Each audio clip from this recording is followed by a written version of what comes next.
Bonjour, je m'appelle Enrique Crespo, Quiquet, j'habite la ville de Montaix. Voilà, je suis l'entraîneur de Léo Giordano et d'autres gens.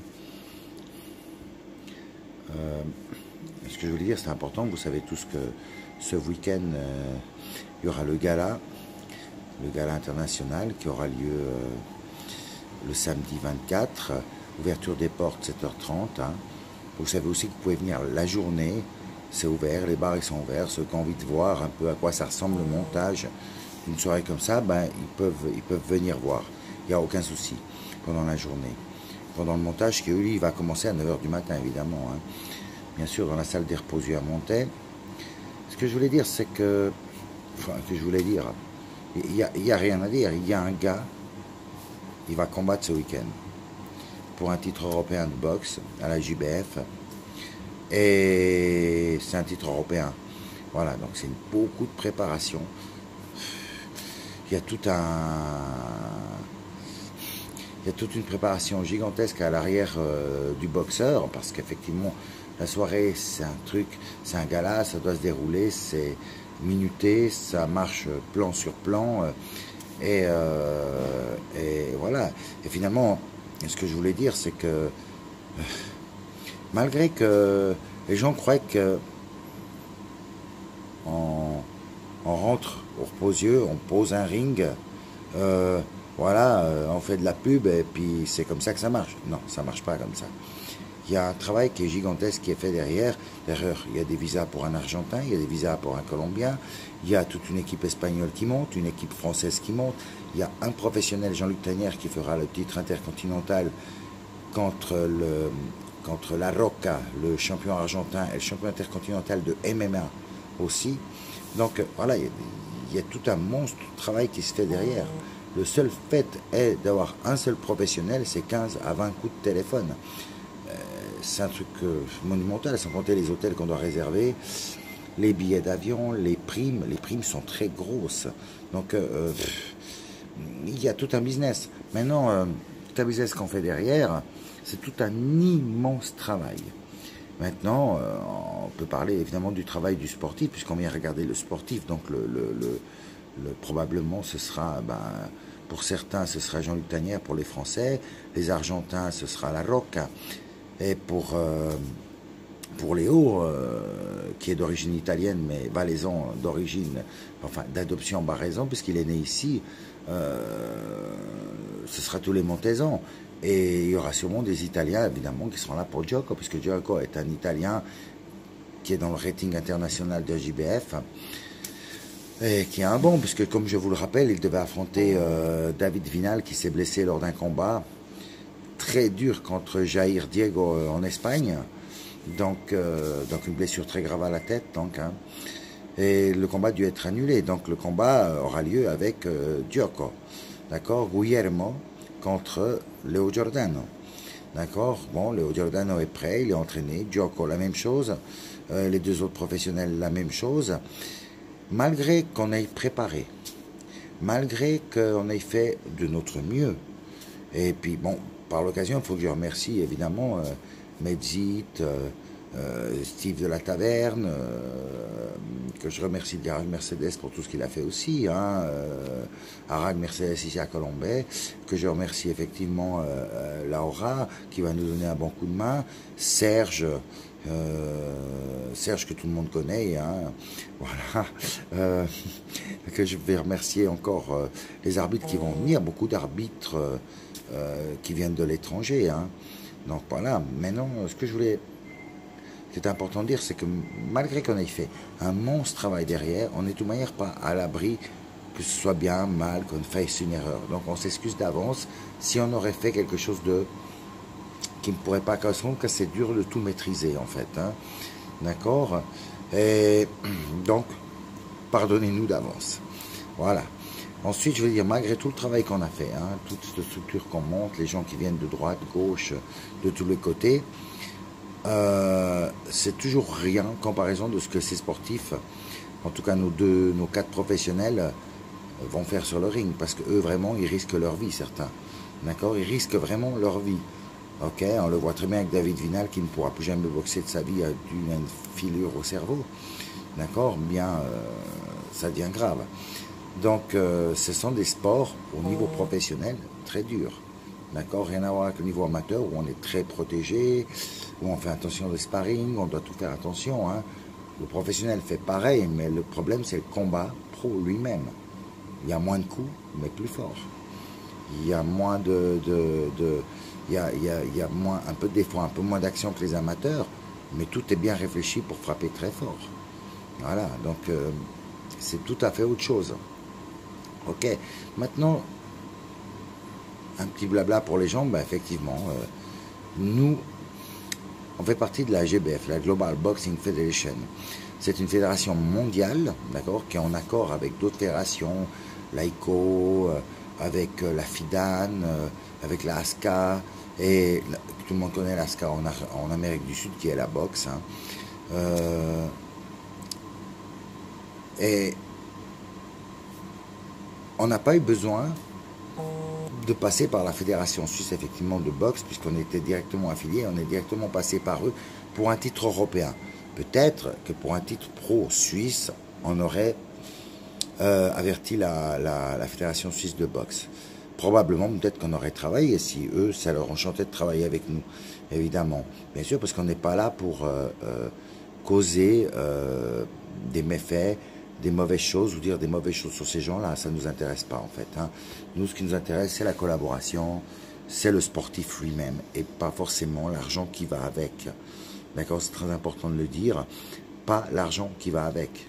Ça veut dire que la Global Boxing Federation, ses statuts sont bien réglementés en disant c'est le coach et c'est le boxeur qui prime. Ce sont eux qui priment. Le promoteur ne prime pas.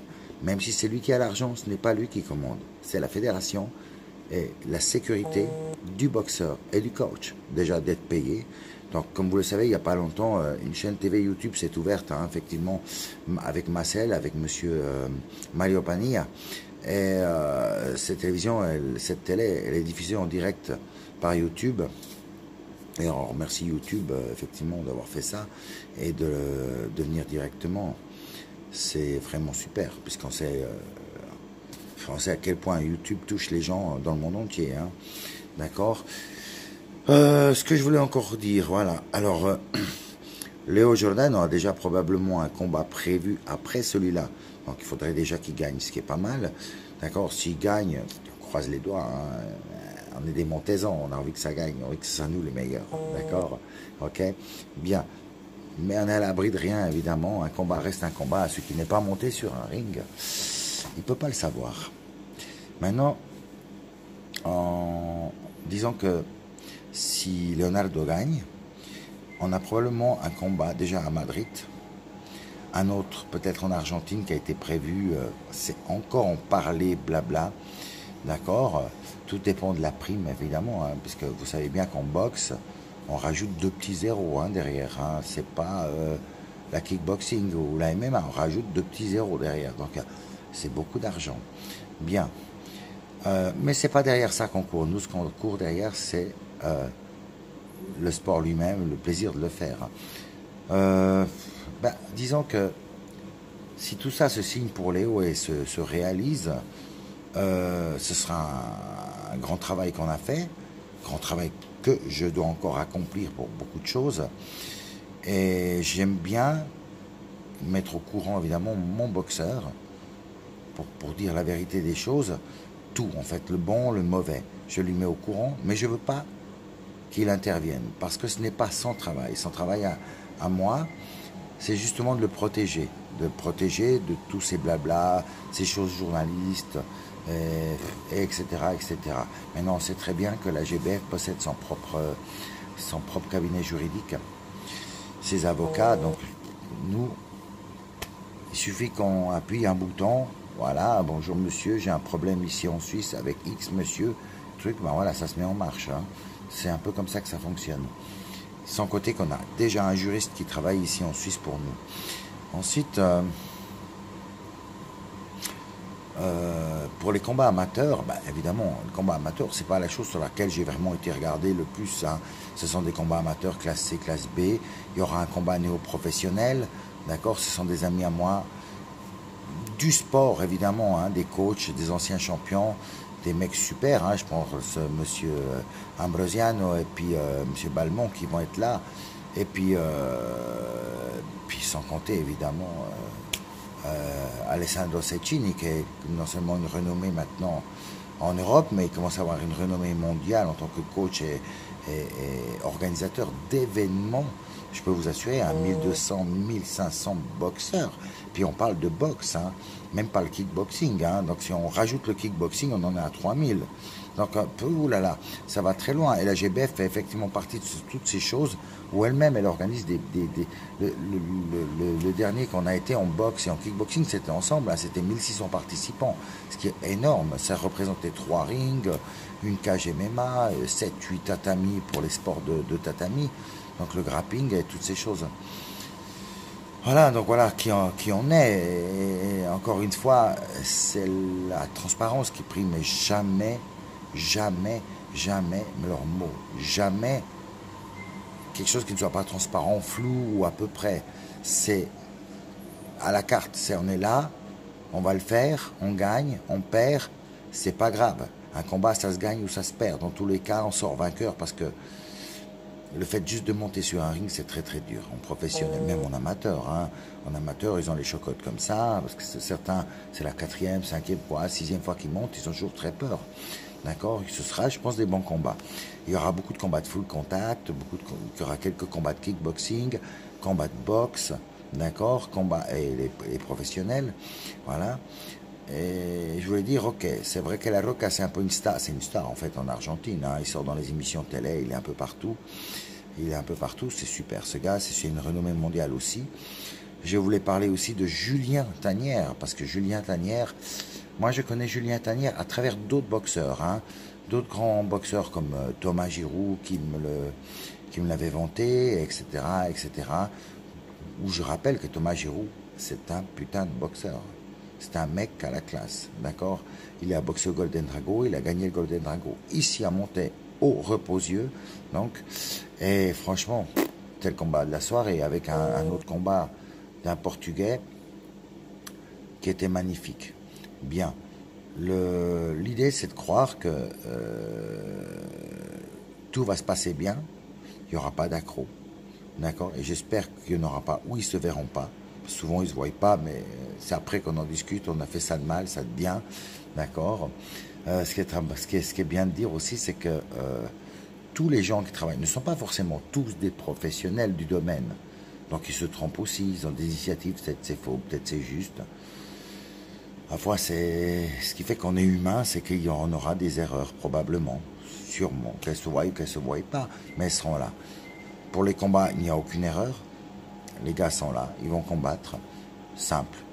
Ils arrivent d'Espagne, depuis la France, l'Argentine, la Colombie, Médilla en Espagne, donc tout le monde sait où c'est Médilla, hein, c'est déjà sur le Maroc. Hein, c'est une partie d'Espagne qui est dans le Maroc.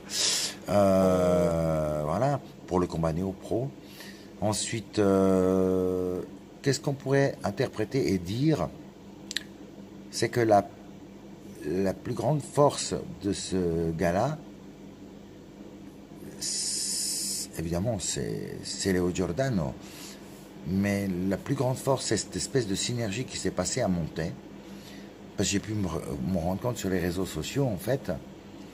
Je me suis rendu compte sur les réseaux sociaux, c'est que quelque chose s'est passé entre Léo et les gens de Montaix. Léo, c'est quelqu'un de Montaix, comme moi, je suis de Montaix. Je suis adopté par la ville de Montaix, en fait. Hein. Et il s'était passé la même chose avec moi. Les gens ont eu un engouement derrière Léo ou derrière moi à l'époque, mais là, derrière Léo, qui est impressionnant. Et je sais pas si c'est le fait que c'est moi qui sois avec lui ou lui avec moi. En fait, c'est pas très important. Ce qui est important, c'est que les gens, je crois que cet engouement a eu lieu, c'est parce que